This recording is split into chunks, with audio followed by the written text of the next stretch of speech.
দেখুন কথা কিরকম দু নাম্বার হয়ে যাচ্ছে। ঈশ্বরের না তো দেখা যায়, না তো ধরা যায়, না তো মারা যায়, না তো ছোঁয়া যায়, না তো কাটা যায়। ঈশ্বরের না তো জন্ম হয়, না তো মৃত্যু হয়, না তো শরীর আছে, না উদ্বৃত্তি আছে, না ধ্বংস আছে।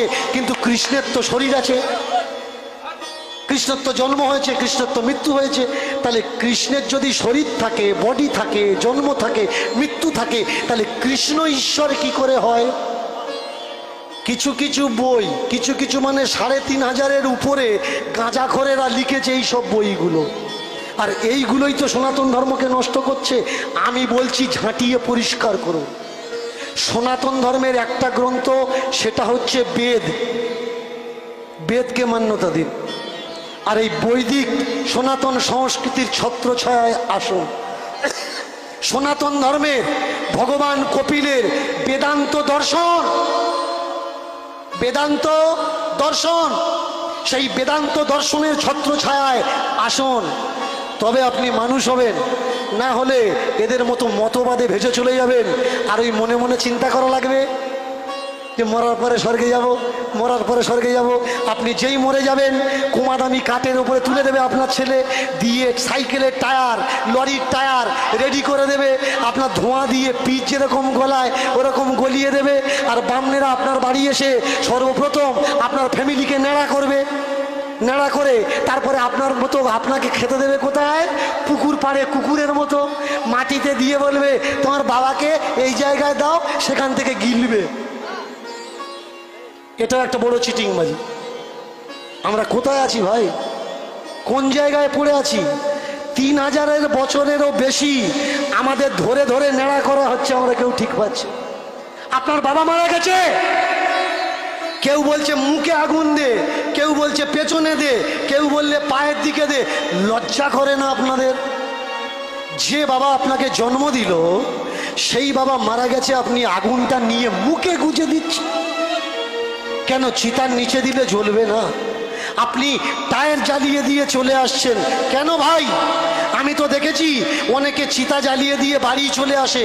আপনাদের এদিকে রীতি রেওয়াজ আছে, এটা কেন করেন? কারা শিখিয়েছে আপনাদের এই ধর্ম? যাকে চিরবিদায় দিচ্ছেন, যে আপনাকে পৃথিবীতে আনলো, কেন তার অন্তিম পর্যন্ত দাঁড়িয়ে থাকতে পাচ্ছেন না? তার চিতার আগুনটা নিভিয়ে দিয়ে বাড়িতে আসতে পাচ্ছেন না? তার চিতার আগুন যদি নিভিয়ে দেন, সে কি উপর থেকে এসে বলবে যে আমি জ্বলছিলাম, গরমে ছিলাম, টেম্পারে ছিলাম, তুই জল দিয়ে শীত লাগালি কেন? সে কি বলবে? এইটুকু আমরা কবে শিখবো ভাই? কবে মানুষ হব? সব থেকে বড় চক্রান্ত শুনুন, ব্রাহ্মণ্যবাদ চক্রান্ত। আপনার বাবা মারা গেছে, আপনার 1 মাস না খেয়ে থাকা লাগবে। এই 30-32 বছর হচ্ছে, 12-13 দিনে এসছে। জানেন কি? শূদ্রের 1 মাস ছিল। কতদিন ছিল? 30 দিন। 1 মাস ছিল। জানেন 12 দিনে কে করেছে? কে 12 দিনে করেছে জানেন কি তার নাম? আমার মতো একটা পাগল ছেলে, শ্রীমন্ত নস্কর, কুলপি থানার অন্তর্গত তার বাড়ি।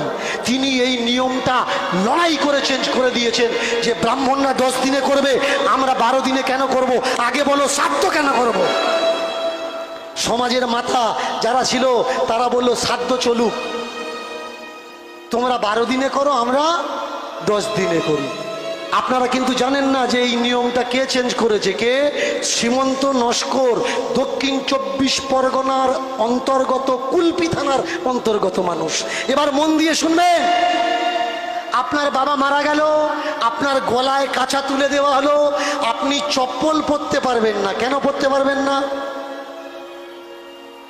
কেন? আপনার পায়ে কাঁটা ফুটুক, অসুখ হোক, আপনি মরে যান, কেন চপ্পল পরতে পারবেন না ভাই?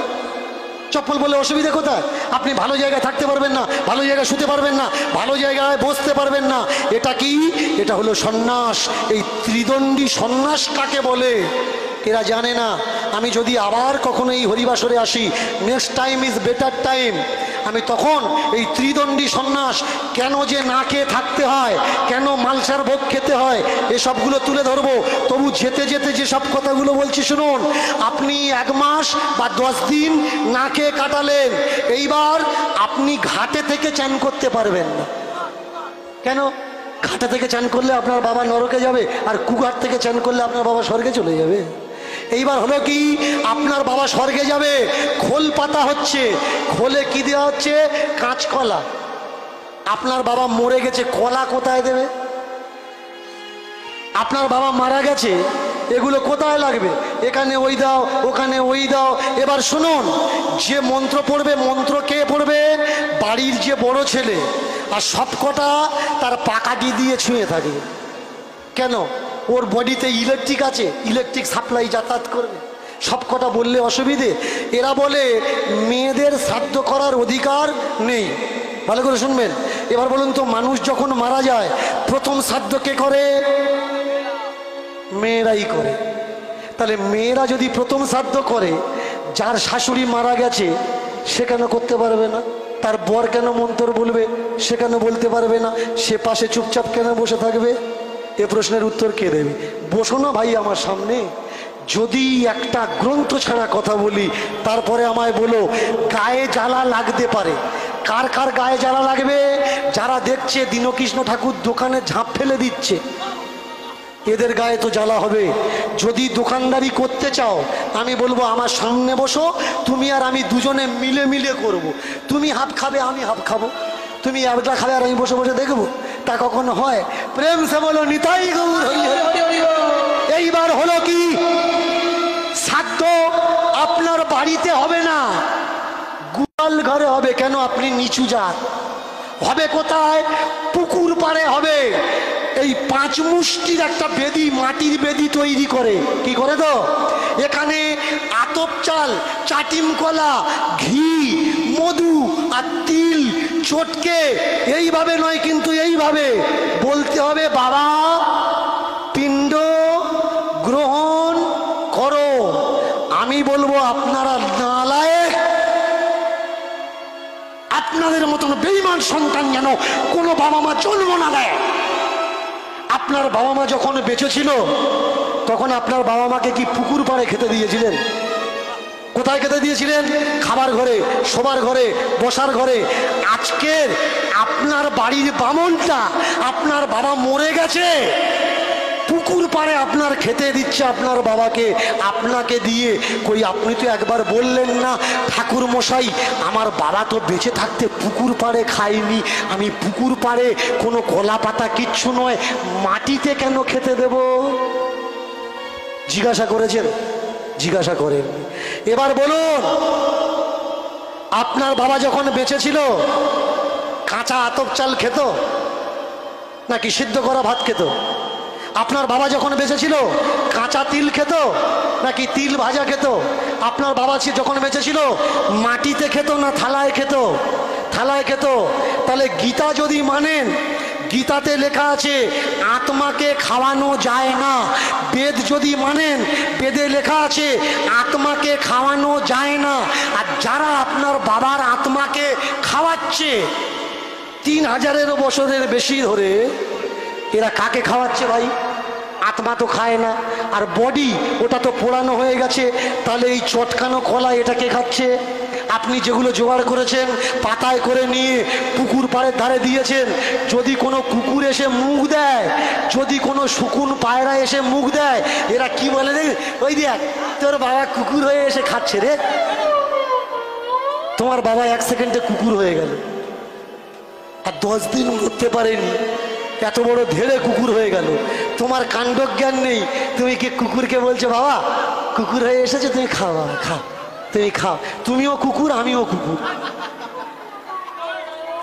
আমরা তো ভাই কুকুর। আমাদেরকে 3000 বছর ধরে কুকুর বানাচ্ছে, বুঝতে পারছো? দীনকৃষ্ণ ঠাকুর একা চেল্লালে হবে না, বন্ধ করো এই নোংরামো জঘন্য প্রথা। এরা বলে আমরা ওদের হাতে খাই না, আপনার বাড়িতে শ্রাদ্ধ করতে এসছে, পূজা করতে এসছে, আপনি রেঁধে দেবেন। এরা বলে আমরা পরের হাতে খাই না। কেন? আপনি নির্জাত। তবে সব ব্রাহ্মণ সমান নয়। কিছু কিছু ব্রাহ্মণ আছে তারা এদের ভেতরে পড়ে না, তাদের চরণে আমি দণ্ডবত প্রণাম করি। আমার মহাপ্রভুও তাদের ভিতরে একজন। মহাপ্রভু নিজে ব্রাহ্মণ, তিনিও তো ব্রাহ্মণ্যবাদের নোংরা ভাষার প্রতিবাদ করেছিল, তার পায়েও আমার দণ্ডবত। কিন্তু যারা আজও পর্যন্ত সমাজকে এইভাবে শোষণ করছে, আমি তাদেরকে ছেড়ে দেব না। এবার আপনারা বলতে পারেন, তাহলে বাবা মা মারা গেলে করব কি?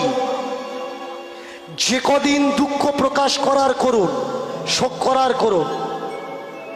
যে কদিন শোক থাকবে না, তারপরে একটা আয়োজন করবেন, অনুষ্ঠান করবেন, আত্মীয় বন্ধু বান্ধব, ব্রাহ্মণ বৈষ্ণব, সমাজের উচ্চবর্গীয় মানুষ, নিম্নস্তরীয় মানুষ, সবাইকে ডাক দিন, একটা বেদি তৈরি করুন। যে ব্যক্তি মারা গেছে তার একটা ফুল ছবি সেখানে দিন, একটা ঘট বসিয়ে দিন। সে যে যে খাবার খেতে পছন্দ করত, সেই সেই খাবার, সেই সেই পোশাক সেখানে দিন। আর পুরো ফ্যামিলি মিলে তার ছবির সামনে দাঁড়িয়ে শ্রদ্ধাপূর্বক তালবে সয়রফলাকার দয় দয় শ্রদ্ধা এতি সাধ্য। আগে শ্রদ্ধা শব্দের অর্থ বোঝা লাগবে, সাধ্য শব্দের অর্থ বোঝা লাগবে। শ্রদ্ধা না করলে সাধ্য হয় না। অবজ্ঞা অপমানকে কখনো শ্রদ্ধা নয়, সাধ্য বলে না। তার ছবির সামনে দাঁড়িয়ে পুরো ফ্যামিলি হাত জোড় করে বলুন, যদি বাবা মারা যায় বাবা, মা মারা যায় মা, তাকে বলবেন যে আপনি যে লোকে গেছেন সেখান থেকে আমাদের আশীর্বাদ করুন, আমরা যেন ভালো থাকি। আর আমরাও ঈশ্বরের কাছে প্রার্থনা করি আপনি ভালো থাকুন, সুস্থ থাকুন। আর আপনি অপেক্ষা করুন, আমরাও একদিন আপনার কাছে আসব। সেদিন আপনি আমাদের দুহাত দিয়ে আমাদের কোলে টেনে নেবে।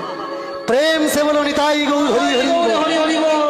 একেই বলে শ্রদ্ধা সভা, সাধ্য সভা নয়।